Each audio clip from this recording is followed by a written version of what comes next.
লক্ষ্যহীরা উদ্ধার করে বেনাপুলের জঙ্গল থেকে নামাচার্য হরিদাস ঠাকুর এসেছিল বলদেব আচার্যের ঘরে। আর রঘুনাথ এমনই একটা ছেলে ছিল না, জানো মা, সবাই ওই হরিদাস ঠাকুরকে দেখে সবাই পঞ্চাঙ্গ প্রণাম করছে। মানে পঞ্চাঙ্গ প্রণাম মানে কি মা, আমরা নারী জাতি তো, আমাদের ষষ্ঠাঙ্গে দণ্ডবত প্রণাম করা নিষিদ্ধ। আমাদের হাঁটুটা মাটিতে রেখে হাত জোড়ো করে প্রণাম করতে হবে, কিন্তু কোনোদিন মাটিতে যেন কেউ ভুল করে শুয়ে পড়ে প্রণাম করো না, ওইটা পুরুষদের। তো আজকে যেই না বাবা এই রঘুনাথ দাস, সমস্ত ভক্তরা সবাই তো পঞ্চাঙ্গ প্রণাম। আর আমার রঘুনাথ কি করেছে জানো? রঘুনাথ হরিদাস ঠাকুরকে দেখে ষষ্ঠাঙ্গে দণ্ডবত প্রণাম। আর যেই না দণ্ডবত প্রণাম করেছে, হরিদাস ঠাকুর হাত দুটো তুলে বলছে, আরে ওঠ ওঠ ওঠ। আচ্ছা মা, একটা কথা বলো তো, ভক্ত চিনবে কি করে? এই গলায় তুলসীর মালা দেখলে বলবে ভক্ত, দাদার সঙ্গে তিলক সেবা করা দেখলে বলবে ভক্ত না, এগুলো তোমার আভরণ। যেমন যে কোম্পানির চাকরি করতে গেলে সেই কোম্পানির কাপড় জামা ব্যবহার করতে হয়, আর আমরা কৃষ্ণচরণের দাস যদি হই এই পোশাকগুলো আমাদের ব্যবহার করতে হয়। তাহলে ভক্ত চিনবে কি করে? ভক্তের চোখের দিকে তাকাতে হবে। যার একবার কৃষ্ণ নামে নয়নে বাড়ি ঝরে,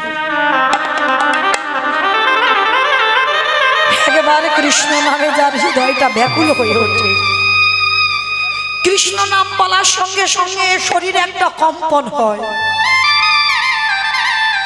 তাহলে তুমি জানবে তুমি ভক্ত হওয়ার যোগ্যতা কিঞ্চিত অর্জন করেছো।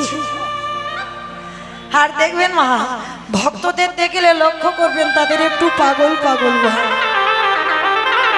বাহ্যিক জগতের পাগল নয়, তারা কৃষ্ণ নামে পাগল হয়। আজকে রঘুনাথকে যেই না হাত ধরে তুলেছে, হরিদাস ঠাকুর নয়নের দিকে তাকিয়ে বলছে, এই তো আমার সেই মাটি, এই মাটিতে যদি আমি বীজ বপন করি তাহলে অঙ্কুরিত হবেই হবে। আর এই যে রঘুনাথ সব সময় হরিদাস ঠাকুরকে অনুকরণ করত। আমার অনুকরণ মানে বোঝো তো, এখন যেমন কীর্তন জগতে হচ্ছে গুরু ধরতে লাগে না বাবা, শুনে শুনে মুখস্থ হয়ে যায়। তুমি যদি গুরু নাও ধরো তাহলে তুমি লীলা গাইতে পারো। এগুলো হচ্ছে অনুকরণ করা, কিন্তু তাদেরও ক্ষমতা থাকা দরকার যারা এগুলো করে। ভালো, আমি খারাপের জন্য বলছি না বা খারাপও বললাম না। তো আজকে এই যে অনুকরণ করা, তা এই রঘুনাথ দাস সর্বক্ষণ হরিদাস ঠাকুরকে অনুকরণ করত। কি অনুকরণ করত বাবা? যারা ভজন জগতে নেমেছেন, মনে রেখো ভজন অত সোজা নয়, তাদের আহার কমাতে হবে আর নিদ্রা কমাতে হবে। এই দুটো জিনিস সবার আগে দরকার, আহার আর নিদ্রা। দিবানিদ্রা তো নিষিদ্ধ, আহার করতে হবে। রঘুনাথ করতো, একটা ছোট্ট ছেলে 24 ঘন্টায় একবার আহার, কঙ্কাল সার দেহ হয়ে গেছে। গুরুপাঠ শেষ করে বাড়িতে ফিরেছে, কিন্তু বাবা ফিরলে কি হবে? আগে যার হৃদয়ে প্রেম ভক্তি ছিল তার থেকে গুরুপাঠ থেকে এসে বাবা আরো দ্বিগুণ ভক্তি বেড়ে গেছে। রাস্তা দিয়ে যদি বৈষ্ণব ছুটে যায়, রঘুনাথ তার পিছনে ছুটে চলে যায়। যদি কোথাও হরি নাম কীর্তন হয়, পাগলের মতো ঘর থেকে চলে যায়। কোথাও যদি ভাগবত পাঠ হয়, কাউকে না বলে রঘুনাথ রাতের অন্ধকারে বেরিয়ে যায়। আর জমিদারের ছেলে তো, প্রজারা আবার ধরে নিয়ে আসে। তো বিরক্ত হয়ে গেছে বাবা জ্যাঠারা, রঘুনাথের অবস্থা দেখে, পাগল পাগল ভাব দেখে একদিন রেগে গিয়ে বলে উঠলেন, জ্যাঠামশাই রঘুনাথ, তুই আমার আমার জমিদারের ছেলে, আর তোর যদি স্বভাব তোর চরিত্র যদি এইরকম পাগল পাগল ভাব হয়, কোথায় সাধুগুরু বৈষ্ণবদের দেখলে তাদের পিছনে ছুটে যাও। শোন, আজকে থেকেই তোকে আমি ঘরে বন্দি করে রেখে দেব। রঘুনাথ হেসে উঠেছে, জ্যাঠামশাই ঠিক করেছ, ঠিক করেছ, আমি তো পাগল, আমাকে ঘরে বন্দি করে রেখে দাও, আমি বাইরে যেতে চাই না, কারণ নির্জন জায়গা না হলে কৃষ্ণ ভজন হয় না। আমি নির্জনে থাকবো, আমার ভজন সাধন হবে। আজকে নির্জন জায়গায় বসেছে, হাতে পায়ে শিকল দিয়ে রেখে দিয়েছে গো রঘুনাথে। কেন জানো? কৃষ্ণ ভোলাবে বলে। কি গো মায়েরা, ভোলা যায়? যার চরণে তুমি দেহ মন প্রাণটা দিয়ে দিয়েছো,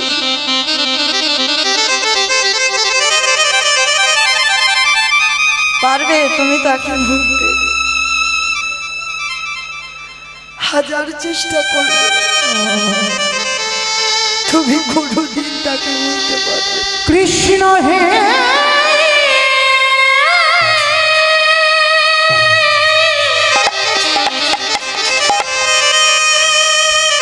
দেখা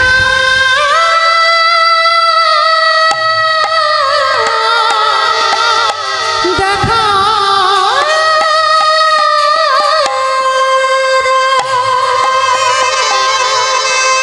রঘুনাথ নিরজনে বসে কাঁদছে, এক সপ্তাহ কিছু খাইনি। বাবা জ্যাঠা খাবার পাঠাচ্ছে, সব খাবার রেখে দিয়েছে। যখন জ্যাঠামশাই খবর পেল রঘুনাথ কিছু খাচ্ছে না, রাতের অন্ধকারে রঘুনাথের কাছে এসেছে জ্যাঠামশাই। রঘুনাথ, শুনলাম তুমি নাকি কিছু খাচ্ছ না, কি হয়েছে তোমার? তুমি জানো তুমি জমিদার বাড়ির ছেলে, আর তোমার এই স্বভাব মানায় না। কি গো, যে কৃষ্ণ নামে একবার ডুবে যায়, তার এই বাহ্যিক জগতের কিছু ভালো লাগে না।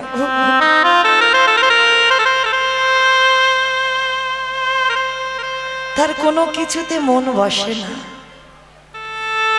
রঘুনাথ এক সপ্তাহ খাইনি তো কঙ্কাল হয়ে গেছে, আর এর আগে তো বাবা 24 ঘন্টায় একবার আহার করে,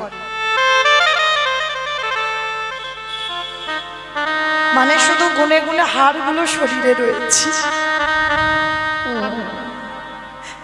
জ্যাঠামশাই দেখে করুণা হলো। রঘুনাথ, হ্যাঁ রে বাবা, বল না বাবা, তুই কার জন্য এত কাঁদিস? আমায় বল বাবা, আমি তোকে এনে দেব। বল তুই কার জন্য কাঁদিস, আমার কাছে বল। জ্যাঠামশাই, আমি আমি যা চাইবো তুমি আমায় দেবে। দেব বাবা, দেব। বল না, কার জন্য তোর মন এত আকুলি বিকুলি করে? না, ওরকম করে বললে হবে না, তুমি আগে ত্রিসত্য করে বলো, যা চাইবো তাই দেবে। বেশ, যা চাইবি তাই দেব। ত্রিসত্য করেছো কিন্তু, তাহলে দেবে কিন্তু। দাও। জ্যাঠামশাই, আমায়রা চাওয়াটা দেখে, আপনারাও তো মা, আমিও একটা মা। এই যে আমার ছেলেটা করতাল বাজাচ্ছে, একটাই মাত্র সন্তান, পারলাম না বাবা। এই রঘুনাথের দশা দেখে চাইছে। জ্যাঠামশাই, আমি যা চাইবো তুমি দেবে। দেবো বাবা, দেবো। বল কি চাই? তাহলে দাও। কৃষ্ণ এনে দাওয়া আমারে, কৃষ্ণ এনে ধামা,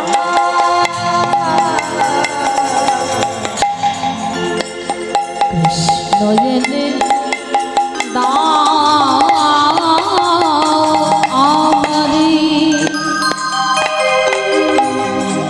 কৃষ্ণ এনে দাও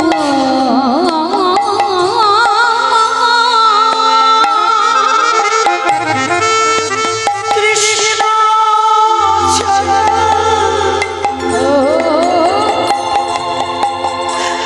প্রাণ বাঁচে না।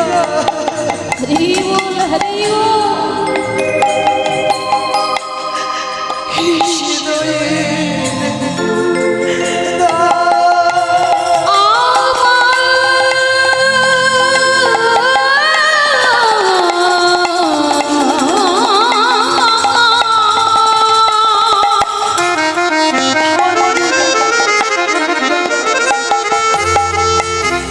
কৃষ্ণ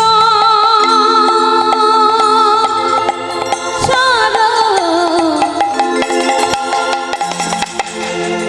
প্রাণে বাঁচে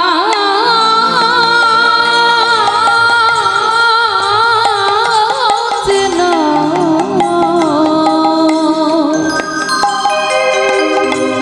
কৃষ্ণ এনে জেঠু, কেউ বোঝে না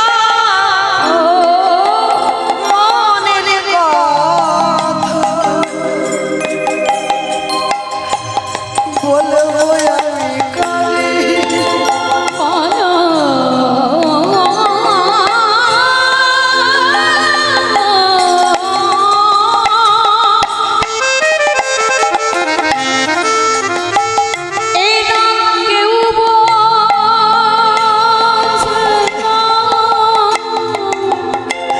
আমার কৃষ্ণ এনে দাও।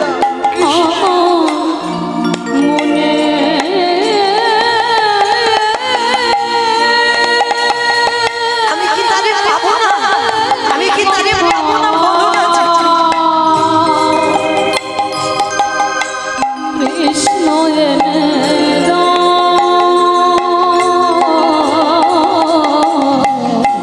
কৃষ্ণ এনে কৃষ্ণ এনে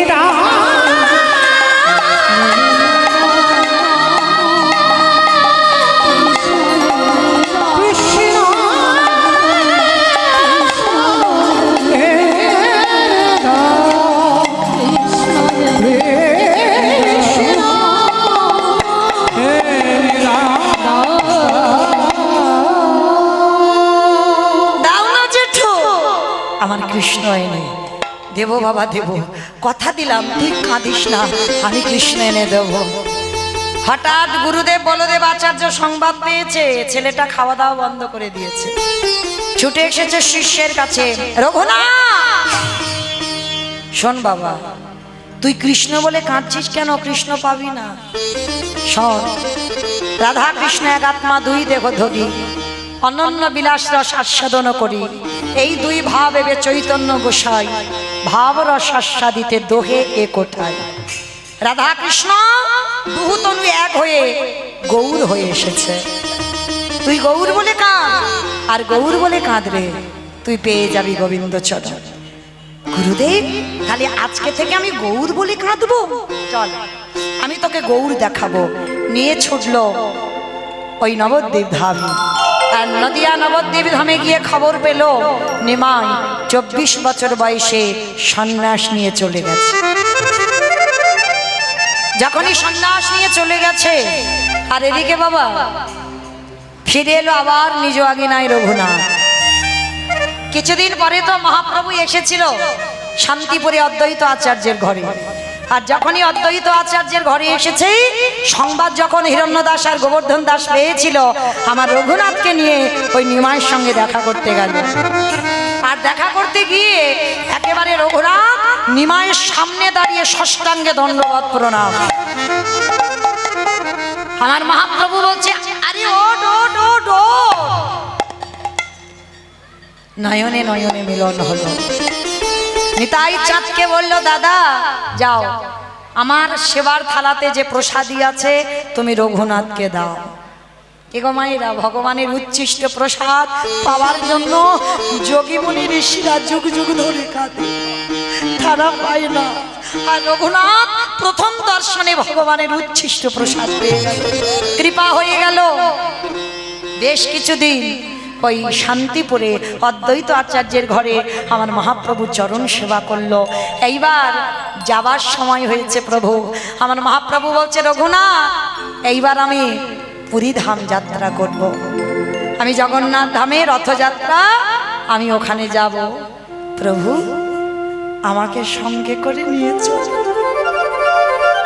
রঘুনাথ তোমার বাবা আছে, তোমার মা আছে, তোমার জ্যাঠামশাই আছে, তোমার জমিদারি আছে, চাই না, চাই না প্রভু,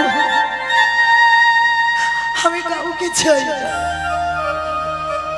এরা আমার কোন বাবা মা? প্রভু কতবার আমার জন্ম হলো, কতবার আমার বাবা হলো, কতবার আমার মা হলো, এরা তো প্রকৃত বাবা মা নয়, আসল পিতা তো তুমি। আমি জানি প্রভু, ওরা আমার জড় জগতের বাবা মা, আমার দেহ জগতের বাবা মা, কিন্তু আসল বাবা মা তো নয়। আমি যাব। রঘুনাথ তুমি আমার কথা শোনো, তোমার এখনো সেই বৈরাগ্য এসেছে প্রভু, আমি তো সব ত্যাগ করে দিয়ে এসেছি। শোনো রঘুনাথ, মর্কট বৈরাগ্য ধারণ করবে না। মর্কট বৈরাগ্য মানে ওই যে বিষয় বৈভবে লালসা থেকে বৈরাগ্য, এগুলো হয় না। রঘুনাথ কৃপা সময় হলে আমি তোমাকে টেনে আনবো। তুমি যতই ছটফট করো না কেন, তুমি আসবে আর চলে যাবে, কিন্তু যতদিন না আমার ইচ্ছা হয় কোনোদিন তোমার ইচ্ছা পূর্ণ হবে না। কি গো মায়েরা, তুমি একটা ইচ্ছা করলে যতদিন না ওইটা আমার ভগবানের ইচ্ছা হয়, সেই ইচ্ছা তোমার পূরণ হবে না। হাজার তুমি ইচ্ছা করতে পারো, যেমন কুম্ভকর্ণ ইচ্ছা করেছিল আমার ইন্দ্রত্ব চাই, তখন ভগবান কায়দা করে আমার সরস্বতী বাগবাণীকে ওই যে কুম্ভকর্ণের কণ্ঠে বসিয়ে বলে দিল, ইন্দ্রত্ব নয়, আমি নিদ্রা চাই। কেন? কারণ ওটা আমার ভগবানের ইচ্ছা ছিল না যে কুম্ভকর্ণ ইন্দ্রত্ব দখল করুক।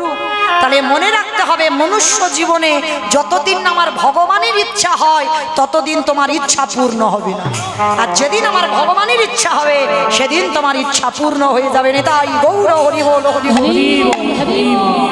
তো আজকে লক্ষ্য করে দেখেন, রঘুনাথ ফিরে এলো ঘরে, কিন্তু আসবার সময় একটা জায়গায় দাঁড়ালো, যেটা হচ্ছে পানিহাটির মেলা। আর পানিহাটির মেলাতে যেই না দাঁড়িয়েছে, সেখানে সমস্ত ভক্তদের আগমন হয়েছে, সমস্ত ভক্তদের ভিড় জমেছে। আর রঘুনাথ দেখে তো অবাক, এ কি এত ভক্তদের ভিড়, এত ভক্তরা কোথা থেকে এলো? সঙ্গে সঙ্গে রঘুনাথ গিয়ে আমার নিতাই চাঁদের চরণে আশ্রয় নিয়েছে। আর যেই না নিতাই চাঁদের চরণে পড়ল, নিতাই চাঁদ বলে উঠলেন, আরে চোর চোর চোর। মামা কাকে বলছে? বড় লোকের ছেলে রঘুনাথকে বলছে চোর। কেন বলছে চোর?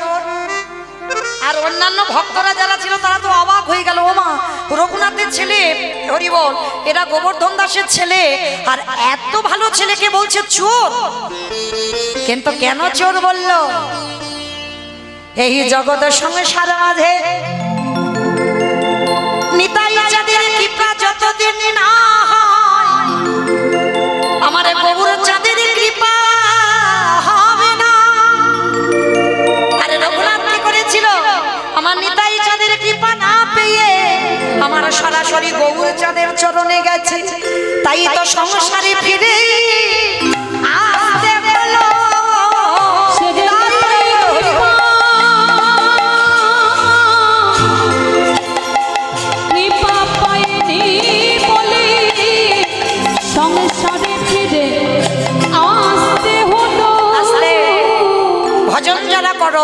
যেমন এই রাধা গোবিন্দ ভজন করতে গেলে আগে রাধা চরণ বসতে হবে, তবে অচিরে কৃষ্ণ পাবে।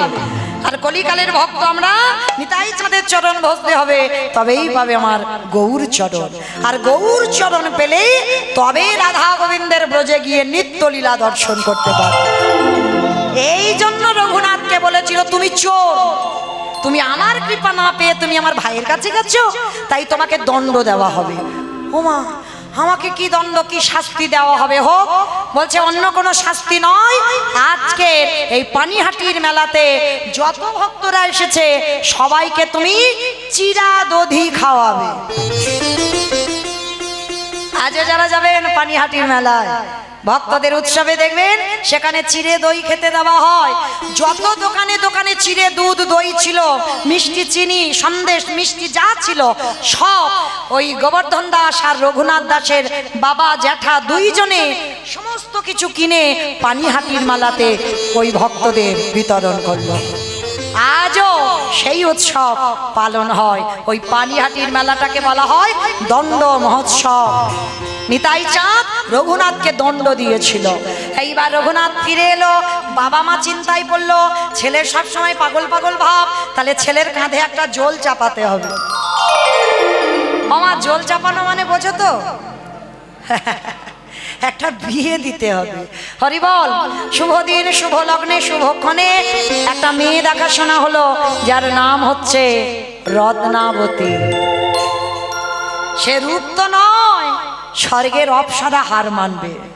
কেন? কৃষ্ণ ভোলাবার জন্য ওই রকম রূপবতীর সঙ্গে রঘুনাথের বিয়ে হলো। অত সোজা নয়। কি গো, যার প্রতি একবার মন পড়ে, হাজার সিনেমাটি এনে সামনে দিয়ে দাও তো দেখি, মন যাবে? হ্যাঁ, কখনো যাবে না। তা ভালো তো বেসেছে কৃষ্ণকে, রূপবতী যদি আনো কখনো সেদিকে মন যাবে না।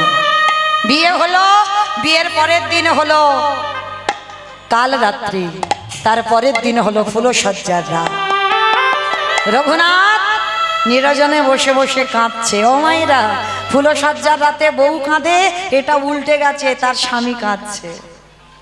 আচ্ছা বলো তো, বাসর ঘরে কেউ যদি কাঁদে, স্ত্রী যদি কাঁদুক আর যদি তার স্বামী কাঁদে, তাহলে কি মনে মনে ভাববে এখনকার যুগে? নিশ্চয়ই আমার পছন্দ নয়, অন্য প্রেম টেম করা আছে, ভালোবাসা আছে, তার কথা মনে পড়ছে, কাঁদছে, এটাই তো ভাববে। রত্নাবতী গিয়ে স্বামীকে প্রণাম করে প্রশ্ন করলো, তুমি কাঁদছো কেন? রত্না, পারবে না।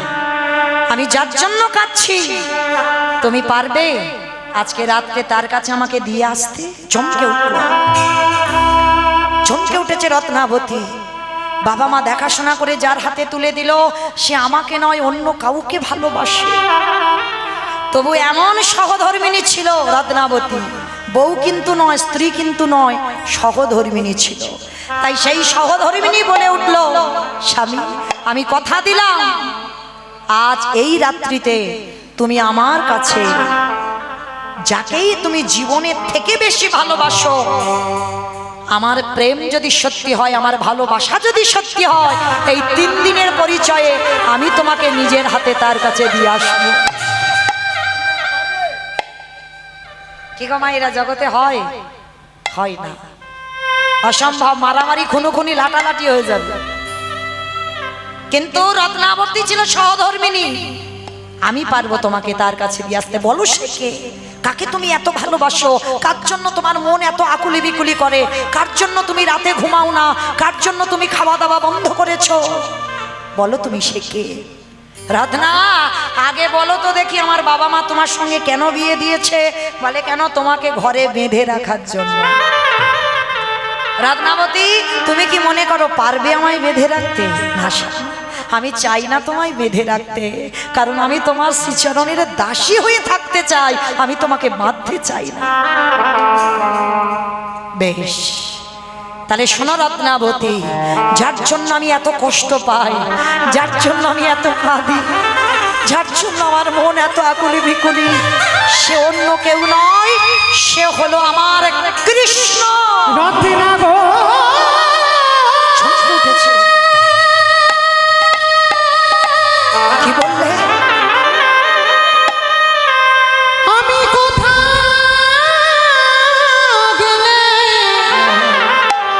আমার কৃষ্ণ তার সনে পাব, তুমি বলে দাও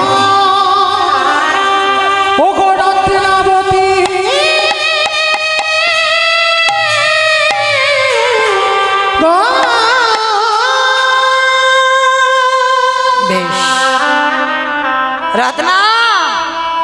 পারবে দিতে?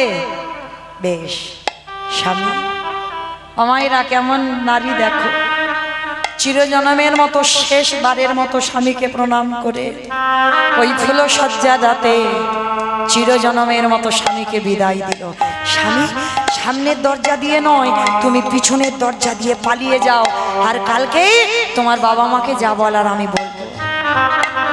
রত্না, তুমি ভেবে বলছো তো কোনোদিন আর আমার চরণ তুমি পাবে না?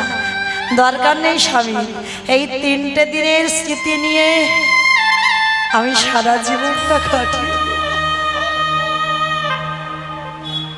এই তো 3 দিন আমি তোমাকে দেখলাম, এটুকুই আমার জীবনে থাক। বেশ। রাতের অন্ধকারে রঘুনাথ বেরিয়ে পড়ল কোথায়? জগন্নাথ ধাম, পুরী ধাম। আমার জীবন নদী নাইয়া বেরিয়ে পড়েছে ভবের খেলা হাসি। রত্না সঙ্গ হলে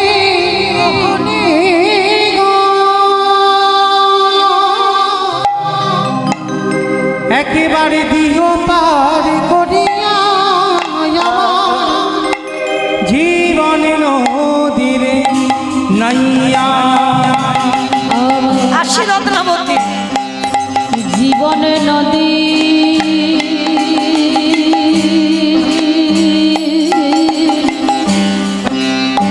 নাইয়া। আর কোনোদিন তোমার সঙ্গে আমার দেখা হবে? আমার ভাবের খেলা কোনোদিন না। সাঙ্গ বলি গো।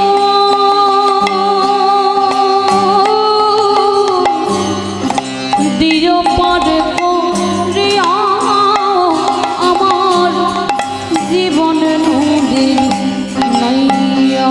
সবকিছু আমি ত্যাগ করলাম।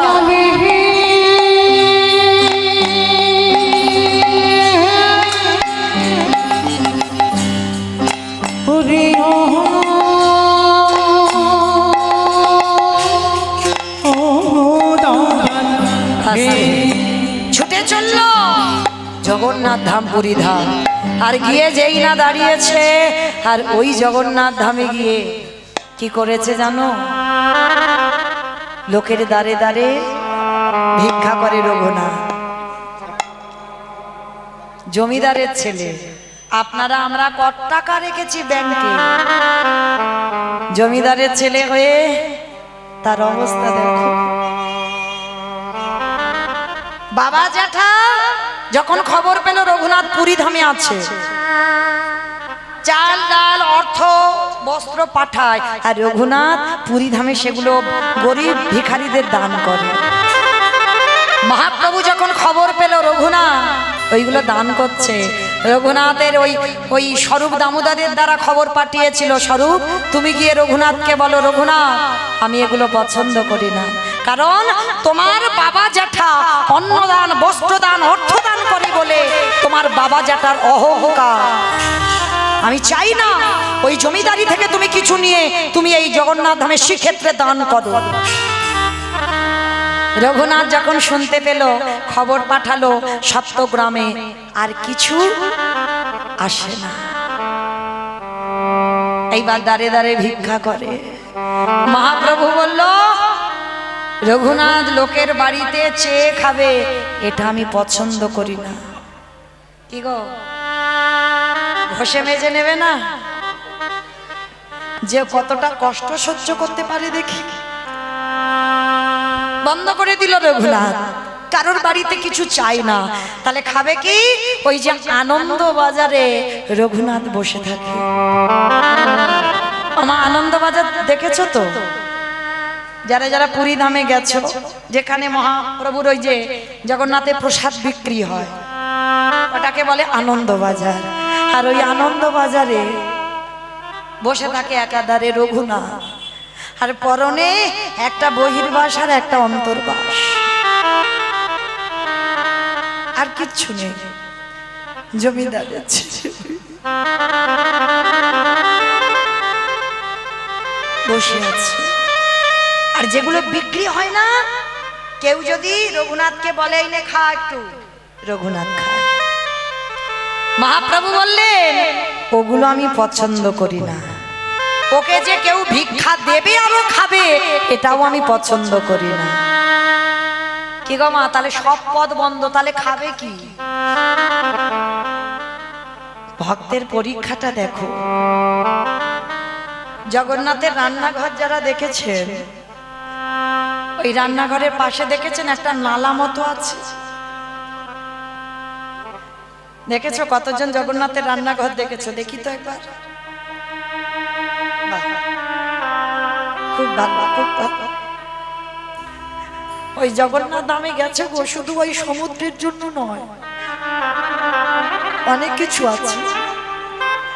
যেই জগন্নাথ সেই আমার কৃষ্ণ।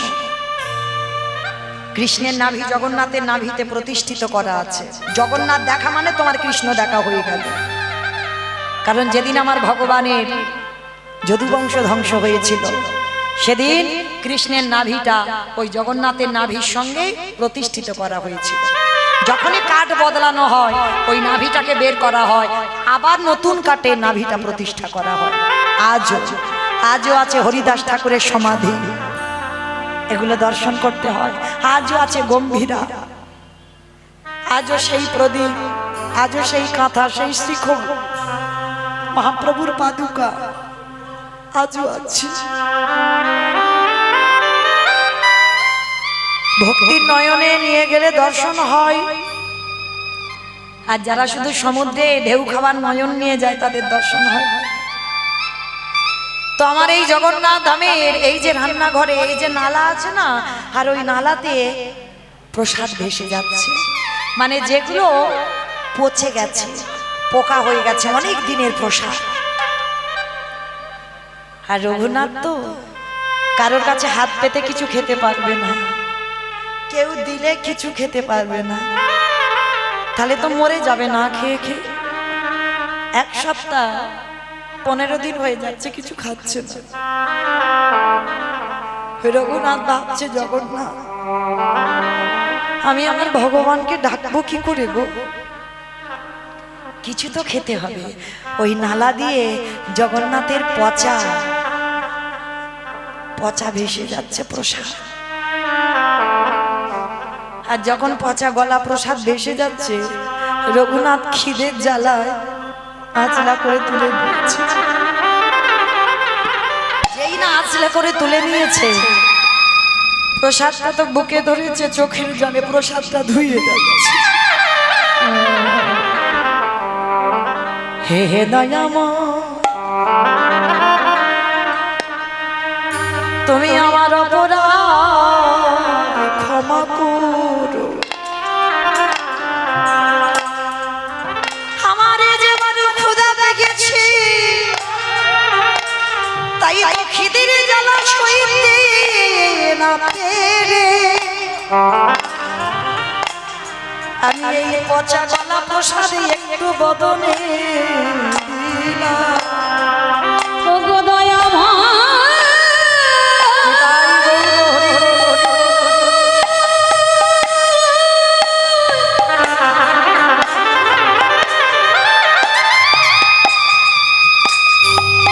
আমার সকল মনা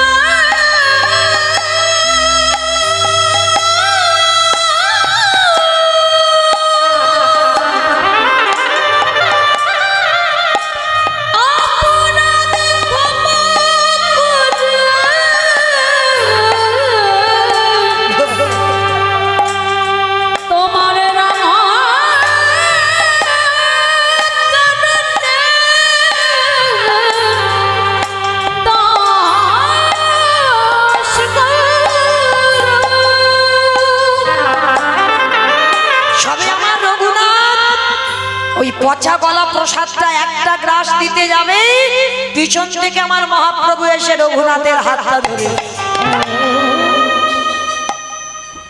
কি রে একা একা খাবি, আমায় একটু দিবি না? আমি যে ভক্তির একটু প্রসাদ পেতে ভালোবাসি না। না গৌর হরি না, ওই কথা বলো না, বলো না। এই প্রসাদ পচে গেছে, পোকা পাইছে, তুমি দেখো। আমি শুধু তোমার কৃপা পাওয়ার জন্য, প্রাণটা ধরে রাখার জন্য একটু বদলে দিয়েছি। এই বোকা ছেলে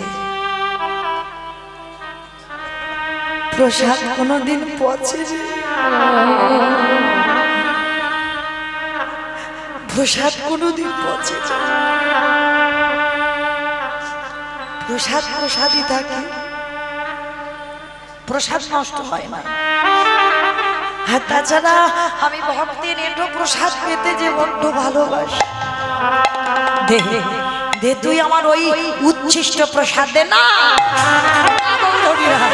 আমি আমার মুখে রেখো, আমি তোমায় দিতে পারবো না। দে বলছি, আগে স্বীকৃতি দে। মহাপ্রভু জোর করে রঘুনাথের মুখ থেকে কেড়ে নিয়ে আমার ভগবান বদলে দিয়েছে। ওরে রঘুনাথ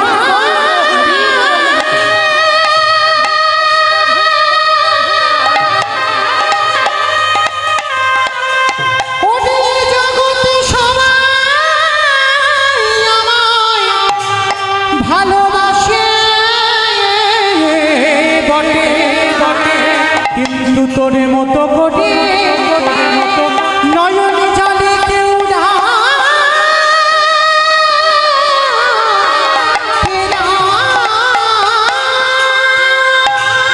গৌর চরণে আছাড় খেয়ে পড়লেন গৌর হরি। নিতাই গৌর হরি রে।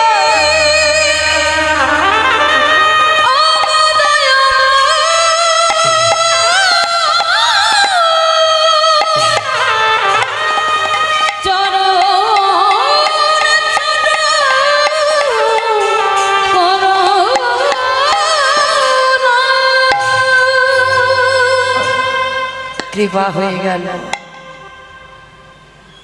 গৌরী কৃপা পেয়ে গেল। কিরে, নিতাই কৃপা হলো, গৌর কৃপা হলো, এবার তো ব্রজে বাস হবে। বল কি চাস?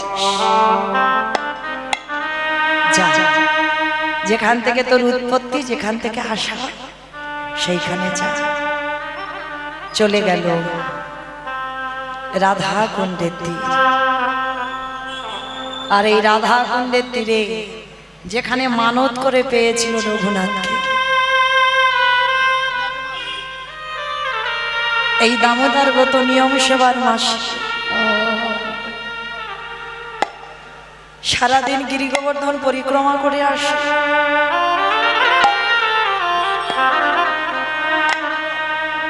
আর ওই রাধা কুণ্ডের তীরে বসে হারাই হারাই বলে বলো না, আমি কোথা গেলে তোমায় পাবো? একবার আমায় দর্শন দাও। আমি এত কাঁদি, এত ডাকি, আমার ডাক কি তোমার চরণে যায় না?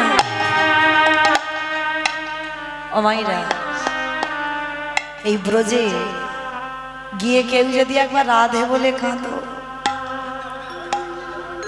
আমার রাধারানী ছটফট করে, পাগল হয়ে যায় সেই ভক্তকে কৃপা করবার জন্য। এই বৃন্দাবনে বাবা, এই হনুমানের খুব উৎপাত না, বানরদের উৎপাত না? বৃন্দাবনে যারা গেছে দেখেছে। তা একটা হনুমান কি করেছে বাবা, ফসল নষ্ট করে, ফুল নষ্ট করে, খুব উৎপাত করে। তাই হনুমানটাকে সেই বড় লোকটা বেঁধে রেখেছে ঘরে, ছাড়ছে না, শিকল দিয়ে বেঁধে রেখেছে। তা বানরটা কি করেছে বাবা, ওই ঘরে বসে বসে শুধু রাধে রাধে বলে কাঁদছে। রাধারানী বর্ষানায় আছে, বৃন্দাবন থেকে অনেকটা দূর যেতে হবে। বর্ষানায় বসে ললিতাকে ডাকছে, ললিতা দেখ তো, দেখ না কে আমায় রাধে রাধে বলে কাঁদছি। বলে হয়তো কোনো ভক্ত টক্ত হবে, বলে একবার জানা দেখে আয় না বৃন্দাবনে গিয়ে। তা ললিতা সাধারণ নারী হয়ে এসেছে, খুঁজে দেখছে কোথা থেকে আওয়াজটা আসছে। সাধারণ নারী হয়ে ললিতা এসেছে, আর এসে দেখছে এক বড় লোকের বাড়িতে একটা বানরকে বেঁধে রেখেছে, আর সেই বাঁদরটা ছাড়া পাচ্ছে না, বসে বসে কাঁদছে রাধে রাধে বলে। ললিতা গেছে রাধা রানীর কাছে, রাধে, এই রাধে, আরে ওটা তোর কোনো ভক্ত নয়, ওটা কোনো ভক্ত নয়, একটা হনুমান, তাকে বন্দি করে রেখেছে, সেই কাঁদছে। ললিতা, হনুমান হোক বানর হোক যাই হোক না কেন, ও রাধে বলে কেঁদেছে। আর এই পৃথিবীতে যে একবার রাধে বলে কাঁদে, আমি তাকে কৃপা করি, জাতীয় খুলে দিয়া। ও রাধে বলে কেঁদেছে, ও সব অপরাধ আমি ক্ষমা করে দিচ্ছি, খুলে দিয়া। আর সেই রাধাকুণ্ডের তীরে রঘুনাথ দাস সব কিছু ত্যাগ করে, জমিদারি ত্যাগ করে, বাবা মা জ্যাঠা ঐশ্বর্য, যার বাবার প্রত্যেক দিনের আর 12 লক্ষ স্বর্ণ মুদ্রা আয়, নবাবকে কর দিত 8 লক্ষ স্বর্ণ মুদ্রা, তাহলে কত বড় জমিদার, ত্যাগ করে চলে গেল বৃন্দাবন।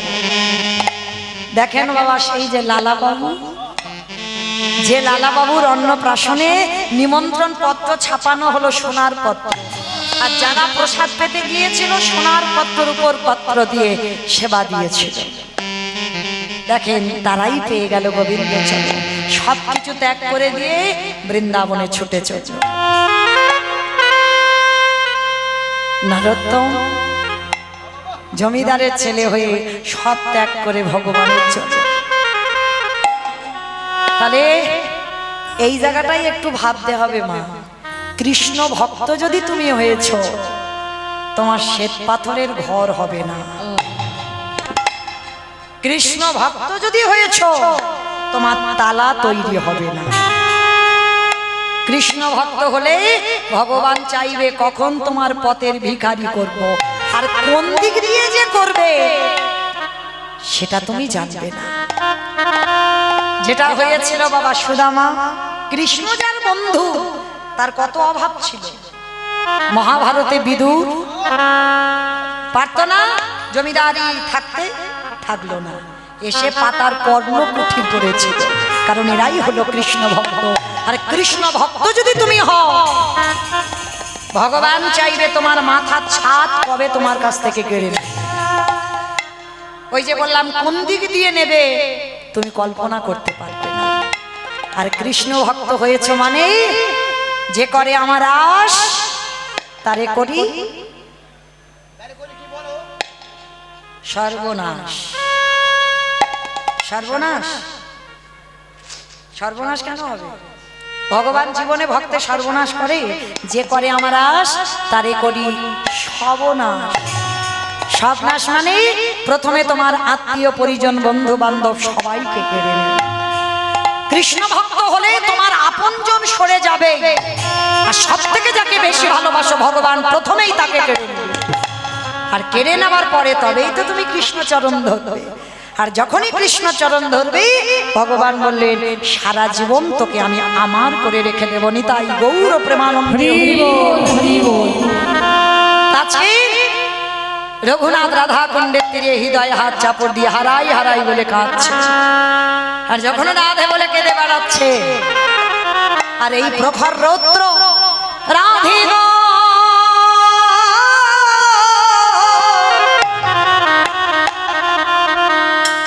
ওগো আমার কৃপাময়ী, ওগো আমার প্রেমময়ী রাধে, ওগো রাধে গো,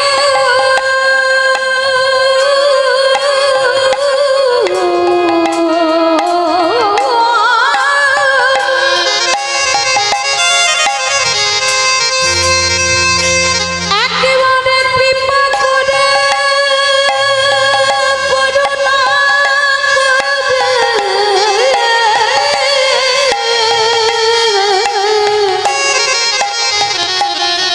তোমার চরণে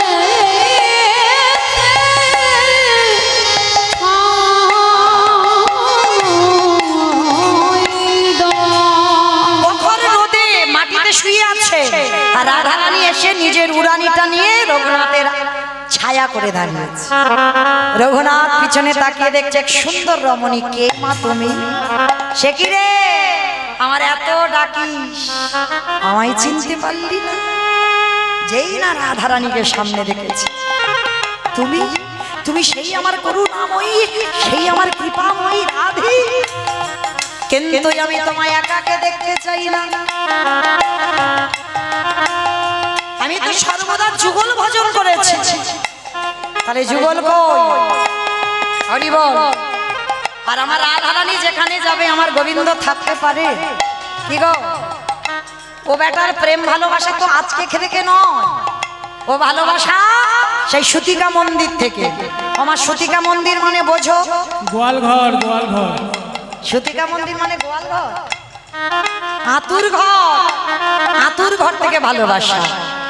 সেই যে বাবা, এর একটা বড় কাহিনী আছে। যেমন রাধারানী গোবিন্দের আল্লাদিনী শক্তি, কিন্তু ধরার মাটিতে এসেছিল বিশ্বভানু রাজার কন্যা হয়ে। পদ্মফুল এই পূজাইতে অবশ্যই করে আমার রাধারানীকে পদ্মফুল নিবেদন করতে হয়। কেন না, পদ্মপুরাণ বলছে রাধারানী আবির্ভূত হয়েছিল পদ্মফুল থেকে। পূজাতে পদ্মফুল অবশ্যই লাগে। তো যখনই এই জন্ম নিয়েছিল বাবা, তখন আমার রাধা অন্ধ হয়ে জন্মেছিল। কেন জন্মেছিল অন্ধ হয়ে? এর একটা কাহিনী আছে। সেই যে অভিমন্যু ঋষি তপস্যা করেছিল ভগবানের বউকে আমার বউ করে পেতে চায়। তা ভগবান বলেছিল, আসতে তুমি মুনি মানুষ, তোমার কি মাথার গন্ডগোল হয়েছে? হ্যাঁ, তুমি আমার বউকে তোমার বউ করে পেতে চাও? বলে হ্যাঁ, আমি ওটাই চাই। বলে অসম্ভব, আমার বউ তোমার বউকে দিতে পারি না, আর কোনোদিন আমার বউ তোমার বউ হবে না। বলে ঠিক আছে, দিতে হবে না, তাহলে তুমি চলে যাও। কিন্তু এমন কঠিন তপস্যা করেছিল অভিমন্যু, তখন বাবা স্বর্গমর্ত পাতাল থরথর করে কাঁপছে। ভগবান গিয়ে বাধ্য হয়েছিল, অভিমন্যু আমার স্ত্রীকে তোমার স্ত্রী হবে, তবে তুমি নপুংসক হয়ে জন্মাবে। সেই অভিমন্যু হলো আয়ান ঘোষ। আয়ান ঘোষ হলো নপুংসক। রাধা জন্ম নিল, কিন্তু মা বলেছিল আমি জন্ম নিয়ে অন্ধ হয়ে জন্মাবো। আমি যতক্ষণ না বধূ তোমার দর্শন পাচ্ছি, আমি ততক্ষণ চোখ মেলে দেখব না। অন্ধ হলো যখন বিশ্বভানুর ঘরে জন্ম নিল, চোখে দেখতে পায় না। আর কীর্তিদা মানে রাধার মা হচ্ছে কীর্তিদা, কীর্তিদা আর গোপালের মা যশোদা, এরা হচ্ছে বান্ধবী মানে সই। অমাইরা দেখবেন মেয়েদের পেটে একতলা ভাত হজম হয়, একটা কথা হজম হবে না। ও 20 বছর পর হলে ও পেটের ভিতরে ফুটফাট করে ফুটবে, কখন বেরোবে? আর যদি কোনোদিন সেই স্কুল বা কলেজ লাইফের বান্ধবীর সঙ্গে দেখা হয়, ও সব বলে ফেলবে গড় গড় করে। ওই জন্য প্রত্যেক দাদা ভাইদের বলে রাখি, সব কিছু বলো, নিজের গোপনের খবর যেন নিজের বউকে বলো না। ওই একদিন না একদিন বাবা ও বলবেই বলবে, কারণ এটা অভিশাপ। যুধিষ্ঠির মহারাজ আমার মা কইছে, কর্ণের কথা বলে দিয়েছিল না বাবা, বলতে বলতে ফুরাবে না। যাই হোক, কুন্তিকে অভিশাপ দেওয়া। এইবার সেই যে আমার যখন যশোদা কীর্তিদার মেয়েকে দেখতে এলো, গোপাল এসেছিল। আর গোপাল যখন কোলে আছে, যশোদা ছাড়ে। এইবার গোপাল বলছে, মা তুমি ছাড়বে না তো? এমন কায়দা করব তুমি নিজেই ছেড়ে দেবে। এইবার গোপাল দুষ্টু ছোট ছোট হাতে ওই গজমতির মালাটা ধরেছে। আর মতির মালাটা ধরে যশোদা তো শোয়ের সঙ্গে গল্প করে যাচ্ছে কীর্তিদার সঙ্গে। আর গোপাল কি করেছে, একবার করে নামছে, যশোদা আবার তুলে নেয়। এইবার বলে, মা নামাবে না তো? এবার এমন কাজ করব তুমি নিজেই নামাবে। মতির মালাটা ধরে এমন ছিঁড়ে দিল, ঝরঝর করে মতি পড়ে গেল। মা যশোদা রেগে গিয়ে গোপালকে বলছে,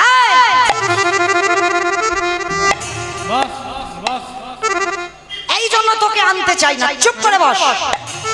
গোপালকে বসিয়ে দিয়েছে। আর মা কি করছে,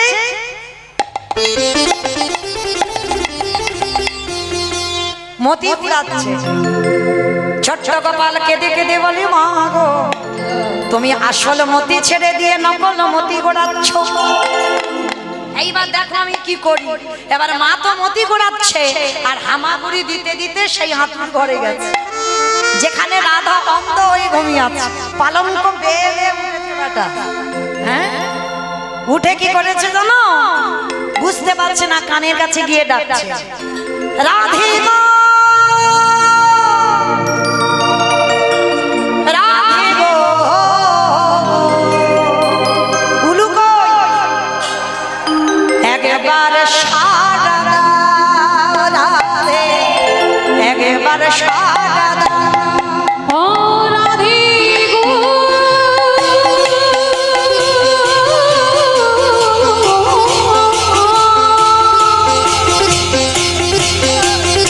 রাধে গো,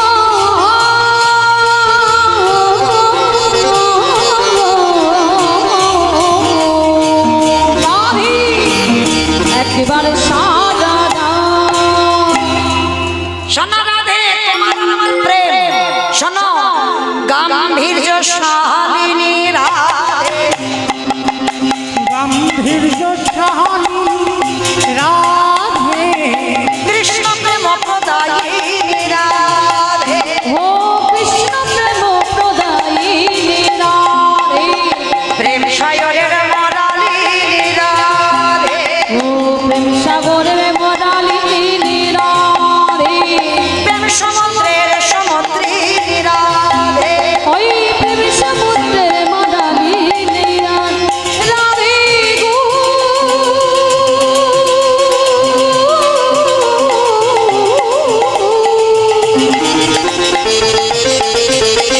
রাধে গো,